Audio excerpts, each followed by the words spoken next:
So the other day I went to my local half-price books just to see what was around. I ended up in the clearance section, and I found this hidden gem that I haven't seen in years. Or as a matter of fact, nobody has really talked about besides this one dude on YouTube. Stay Alive. This 2006 horror flick combines video games and real-life terror in unique and terrifying ways. It takes the fear and cranks it up to 11, making it for a chilling horror experience. The basic premise of the movie is if you die in the video game, you die in real life. Now, I know what you're thinking. This may sound like a dot hack, Sword Art Online type of... No, it's nothing like that. It's more of, think of Fatal Frame, maybe Silent Hill type aspects, since they kind of name drop those games in the universe as well, too. I've seen the movie countless times, both the PG-13 version and the unrated DVD version, which was much more gruesome and bloody than the TV cut that was airing on the Sci-Fi Channel when I would stick around and watch. I would definitely say the unrated version is a superior version, but if you happen to catch it on cable TV, then that's okay too. This is going to be random, but yes, this does qualify as a Disney movie because it falls under the Hollywood Pictures division. So the main question I have is, does Stay Alive still hold up after 17 years later? Let's go find out. If you are new to the channel, please consider subscribing, giving the video a like, checking out my Discord, and follow me on Twitch. Thank you. Stay Alive is a horror film released in 2006 that centers around a group of friends who play a video game called Stay Alive. The game is rumored to be cursed, and as the players progress through the levels, they begin to die in real life in ways that mimic their deaths in the video game. The remaining players must uncover the truth behind the game's curse and try to survive before they become victims too. Along the way, they discover a dark history surrounding the game and its creator.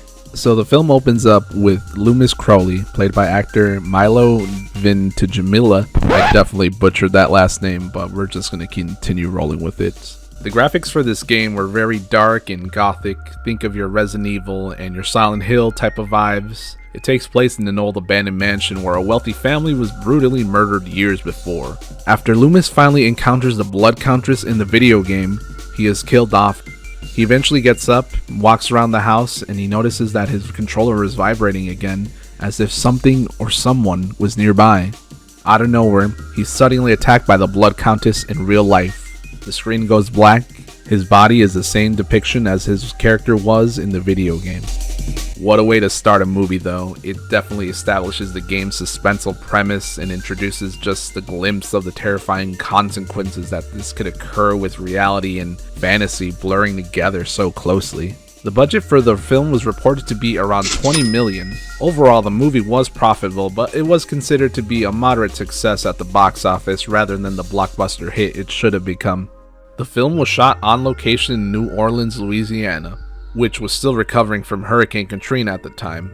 The way they just depicted the whole sets though, for the mansion, for everywhere, the coffee shop, and even the buildings in the city were just insane because they just give off a dark, eerie feeling already enough. And to add the factor that this was probably within months or maybe weeks of after they were finally given the green light to recover from Hurricane Katrina, because to this day I think they're still recovering, and I believe a lot of families just lost a lot of homes that they were unable to recover. Go look at the videos for Katrina, go look at that, and man, it's just insane. So I just kind of get that feeling of heebie-jeebies watching Stay Alive now, because the way the depictions of the mansion and the graveyard, like I said, are just insane. Stay Alive was originally titled The Dark, but was changed to avoid confusion with another horror film of the same name. So besides talking about the cinematography, the acting and the performances in the film were somewhat enjoyable for a horror movie, but at the same time, you generically get your, guys, she's in the mansion right now, you need to get out of there as fast as you can. And then the walkie-talkie breaks. Then boom, it's one of those generic horror screams, and then the character dies. But the performances aren't the best, and they're not the worst, but overall they're pretty solid for what the movie is going for. I enjoyed everybody, especially Frankie Muniz, who I loved watching in Malcolm in the Middle, and then everything he does. And I think he's going back to NASCAR racing, because he did that for a while after he did acting. Oh, also Cody Banks too. The horror elements for this movie were definitely on point for the time being in 2006. I would say overall for the year 2023, this doesn't really hold up as well as the scare factor. There's definitely those elements of suspension and those moments of like, holy crap, this is gonna happen, or damn, that person got killed. It's just some of it doesn't hold up, but for what it was at the time, it definitely was something to behold at the time. One of my favorite parts of the movie is one of the detectives goes into the store to investigate about the game Stay Alive, and the cashier clerk is just like, yeah, Stay Alive, I know about the game. It's released in beta form, and it's, it's probably an underground game.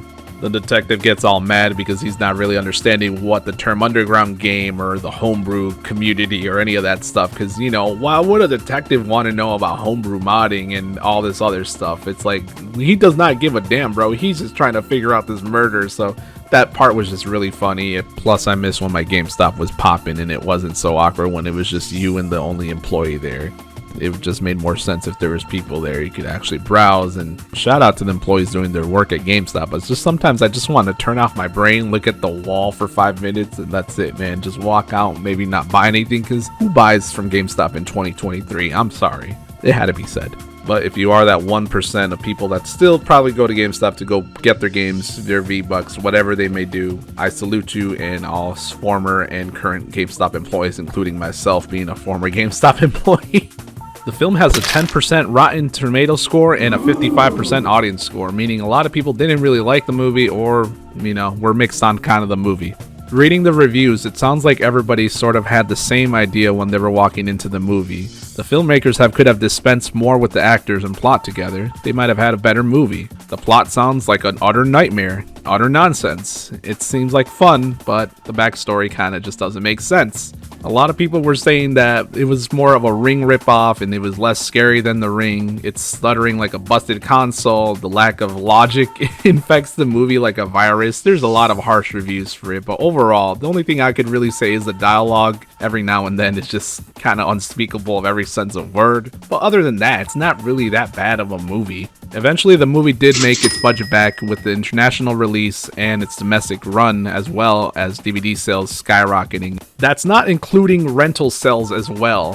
What I mean with rental sales, like Blockbuster, Family Video, whatever your local mom and pop shop for video shopping was, or renting at the time, if you're too young to know, it was like Redbox, but in a bigger display, and it wasn't all digital like that, where we actually had to go to a physical aisle, to the physical section, alphabetize, go to see if it's up on the new releases wall or if it's just mixed in with the other countless horror movies that you've never seen, and you just hope that the movie was decent, because the luxury of having streaming now is such a big saver in physically going to go back and put the movie away, finding a new one, seeing if it's in stock. It's just more convenient that way. One thing that I've realized about most of these movies is that not all of them will eventually head to streaming service. Most of them won't even see the light of day besides whatever physical media they were released on. And not just for the movies in the 2000s. This goes all the way back since the beginning of film. Countless times where VHS tapes were not transferred over to DVD, to Blu-ray, etc. However it may be. Most of these films may be lost forever and may not. We never know. This movie might not ever get a Blu-ray release. This movie might not ever come on streaming. But hey, I have it on physical media. I have this video that I could pinpoint to a lot of people that have watched the movie. Folks who just want to rewatch the movie a second time. Maybe those that couldn't remember the name of the movie and eventually just found out and were leading to this video. Whatever it may be, I just enjoy this movie for what it is. What legacy will this movie carry on? Well, if there is any legacy, I'm personally hoping for that cult classic status for this movie to eventually show up on it, and maybe, in a perfect world, a Shout Factory release or something of that sort. I know I backtracked and said earlier there might not ever be a Blu-ray release for this movie, but who knows? There might be somebody out there that wants to distribute the film on Blu-ray and eventually bring it to everybody for new homes and new generations to enjoy the movie, because it definitely would be a Blu-ray I would pick up and I would definitely want to buy at one point if the quality will increase on the picture and if there's a bit of more behind the scenes and everything, because I'm always a sucker for that. I'll keep this nice and short. go watch Stay Alive. It's one of my favorite movies of all time. It definitely holds a special place in my heart as a gamer and as someone that grew up in the 2000s, being able to see how we've evolved from having LAN parties in our friend's house to being able to play online over friends with Discord and etc. You know, we've come from primitive times. It's insane. It's like a time capsule in its own thing. Definitely recommended to go watching it if you're someone that's into horror movies. It's not that scary. It's not that bad. It's okay of a movie. I definitely love it for just how much of times I've watched it and just the bad dialogue in general, but I have a special place in it in my heart, so that's where it stays and it remains. I'm not sure if anybody reported on this potential sequel. They came out last year where they were talking about it, so maybe one day we'll be able to see a sequel. I'd definitely go. Maybe my take on it would be probably something with VR at this point. It's pretty scary. VR is definitely scary. This also had me thinking they could definitely pull off the pre-sequel with Stay Alive 2. Hear me out. We have Stay Alive director William Brent Bell directing Orphan First Kill, which was the pre-sequel to Orphan.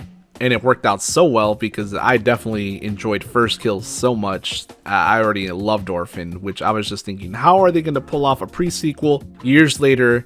And wow, they blew me away with how much I enjoyed First Kill over the first Orphan movie. Kind of just wishful thinking at this point, so we just gotta wait and see if we eventually will get our Stay Alive 2 sequel that we have been anticipating since 2006. It's insane to see within the last 10 to 15 years there's been an increase in video game related media that has been just popularized, more mainstream, and it's just being more notable to be okay with video gaming and more of taking it as a professional sport, film adaptation, a TV show, whatever form it may be. It's nuts to see that there's a lot with video games happening. We're getting the Five Nights at Freddy movie, we're getting another season of The Last of Us 2, we're getting a third Sonic the Hedgehog movie, and we're getting the Knuckles TV show, we're getting a bunch of other stuff as well that I don't even know of, like the Twisted Metal TV show, we got the Gran Turismo one, and I'm not sure what they're doing with Uncharted, but dude, there's just a lot of video game media going around lately, and that's insane to see, and mainstream audiences are enjoying what they see from video game related material.